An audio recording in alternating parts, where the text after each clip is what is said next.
हाय बच्चों, देखो कल हमने प्लास्टिड के बारे में किया था कि प्लास्टिड जो होते हैं वो केवल किसमें प्लांट सेल में देखने को मिलते हैं।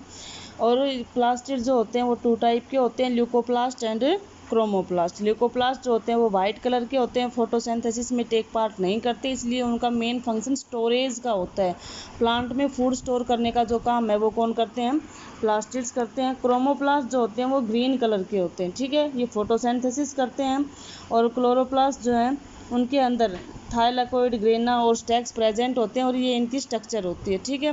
उसके बाद मैंने राइबोसोम के बारे में बताया था कि ये प्रोटीन बनाने में हेल्प करते हैं। जैसे मैंने आपको माइटोकॉन्ड्रिया को power house of the cell बोला था, तो power house of the cell means क्या करना? एनर्जी प्रोडक्शन करना। तो उसमें जो क्रिस्टी थी, ये जो फिंगर लाइक प्रोजेक्शंस थी, इनके ऊपर भी राइबोसोम्स प्रेजेंट होते हैं और वो राइबोसोम्स ही क्या करते हैं? फिर एटीपी के जनरेशन में हेल्प करते हैं। फिर उसके बाद आज हम बात करते हैं वैक्यूल्स की, कि वैक्यूल्स जो होती है ये भी सेल के अंदर पाई जाने वाली एक मेन स्ट्रक्चर होती है। These are the storage sac, means ये भी लिक्विड और जो मटेरियल होता है उनको स्टोर करने का काम करते हैं। These are large single membrane bound bodies which are present in the cytoplasm of cell, ये सेल के साइटोप्लाज्म में मिलते हैं। These are mainly found in plant cell, ये नॉर्मली प्लांट सेल में मिलते हैं। The size is also very large in plant cell, और प्लांट सेल में इनका साइज बहुत बड़ा होता है। The central vacuole of some plant is so large that it occupies up to 50 to 90% of the cell volume, कि किसी plant cell में इतने बड़े होते हैं वैक्यूल कि वो 50 से 90% पूरी सेल की वॉल्यूम बनाते हैं, ठीक है। एनिमल सेल में जो वैक्यूल्स होते हैं ये काफ़ी छोटे होते हैं। देखो ये प्लांट और एनिमल सेल में ये डिफरेंस भी आते हैं कि प्लांट सेल में क्या नहीं होते, प्लांट सेल के अंदर क्या होते हैं?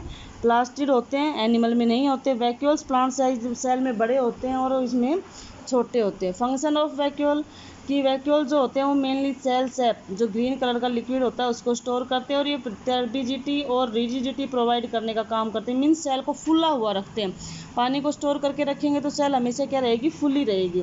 मैनी इंपॉर्टेंट मटेरियल, सोल्ट और अदर जो सोल्यूबल सब्सटेंस होते हैं उनको स्टोर करने का ये काम करते हैं। It maintains the concentration of salt and water in the cell, ये सेल के अंदर सोल्ट और वाटर की कंसंट्रेशन को बनाने का काम करते हैं।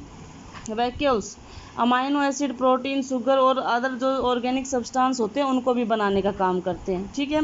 काफ़ी यूनिसेलुलर ऑर्गेनिज्म में अमीबा और पैरामीशियम जो यूनिसेलुलर के एग्जाम्पल होते हैं उनमें भी वैक्यूल मिलते हैं, जिनको फूड वैक्यूल बोलते हैं, जो कि फूड को कैप्चर करने का काम करते हैं, इसलिए उनको क्या बोला जाता है? फूड वैक्यूल बोला जाता है। वो एक्सक्रीशन का भी काम करते हैं, वहाँ से जो वेस्ट मटेरियल होता है उसको बॉडी से बाहर निकालने का काम भी कौन करते हैं? वैक्यूल ही करते हैं, ठीक है। उसके बाद नेक्स्ट जो है वो है वायरस। वायरस ये नॉन सेलुलर स्ट्रक्चर्स होती हैं। वायरस को लिविंग और नॉन लिविंग के बीच में रखा जाता है, ना ही ये लिविंग होते हैं ना ही नॉन लिविंग। क्यों? क्योंकि लिविंग तो ये तब होते हैं जब किसी की बॉडी में एंटर करने के बाद ये बीमारी कोज करते हैं, और बीमारी वो करेगा जो लिविंग होगा, इफेक्ट तो वही करेगा ना जो लिविंग होगा। और जब अकेले वायरस को हम पढ़ते हैं तो वो कोई इफेक्ट शो नहीं करते, इसलिए उनको नॉन लिविंग बोल देते हैं, ठीक है।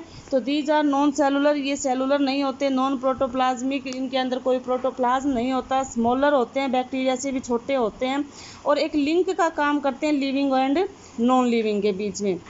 Virus are strictly obligate parasite, ये ओब्लिगेट पैरासाइट होते हैं, मीन्स किसी दूसरे की बॉडी के अंदर ही डिवाइड करते हैं। और सबसे पहले इनको इवानोवस्की साइंटिस्ट थे, उन्होंने क्या किया? इसको डिस्कवर किया। इंपॉर्टेंट कैरेक्टर क्या हैं? वायरस नॉन सेलुलर है, नॉन प्रोटोप्लाज्मिक है, ये मेटाबोलाइज नहीं करते, ये कोई रेस्पॉन्ड नहीं करते, इनमें डीएनए और जेनेटिक मटेरियल या तो आरएनए होता है या डीएनए, और कभी कभी दोनों भी नहीं होते। वायरस मल्टीप्लाई करते हैं किसी दूसरे की सेल के अंदर जाने के बाद, और ये इन्फेक्टिव होते हैं, मीन्स ये बीमारी कोज करते हैं सबसे ज़्यादा। एग्जाम्पल टीएमवी भी एक वायरस है, बैक्टीरियोफाज भी एक वायरस है, और एचआईवी भी। एचआईवी की वजह से एड्स की बीमारी होती है। बैक्टीरियोफाज ये बैक्टीरिया को खाते हैं, और टीएमवी जो है वो टोबैको मोजाइक वायरस होते हैं, ठीक है। और ये हमारा क्या है? पहला जो सेल वाला चैप्टर है वो है। अब आपको इसके पूरे के कंप्लीट नोट्स बनाने हैं। हमारी जो बुक है उसमें पीछे काफ़ी क्वेश्चंस भी दे रखे हैं। ये क्रोमोसोम्स के बारे में दे रखा है, थोड़ा बहुत इसके बारे में कर लेना। न्यूक्लियस में क्रोमोसोम भी होते हैं। सेल डिवाइड करती है, एक सेल से दो सेल्स बनती है। दो टाइप के डिवीजन होते हैं, मियोसिस, माइटोसिस। जो माइटोसिस होता है उसमें जब सेल डिवाइड करते हैं तो जेनेटिक मटेरियल सेम होता है। यहाँ पे भी 4 हैं, ये मीन्स 2 क्रोमोसोम है, एक ये है और एक ये है, तो यहाँ भी 4 है। सेल ने डिवाइड किया और क्या किया, क्रोमोसोम्स उतने के उतने रखे। ये मियोसिस होता है जिसमें क्रोमोसोम नंबर आधे हो जाते हैं। यहाँ पे ये क्रोमोसोम थे, यहाँ पे ये हाफ हो गए, ठीक है। ये मियोसिस होती है। माइटोसिस इक्वेशनल डिवीजन होता है जिसमें एक सेल से 2 बनती है लेकिन जेनेटिक मटेरियल सेम होता है। ये रिडक्शनल डिवीजन होता है, इसमें क्रोमोसोम नंबर आधे हो जाते हैं। अब इसके बाद जो हमारे पीछे ये टर्म्स दे रखे हैं ये लिख लेना, इनको याद कर लेना, और उसके बाद जो ये क्वेश्चंस दे रखे हैं इन सभी क्वेश्चंस को पढ़ लेना। अब की बार शनिवार को मैं इस चैप्टर का आपका एक टेस्ट बना के भेजूंगी 10 नंबर का, और वो आपको करना है, ठीक है। ये पीछे जो क्वेश्चंस दे रखे हैं वो सारे आपको लर्न करने हैं। Thank you, have a nice day.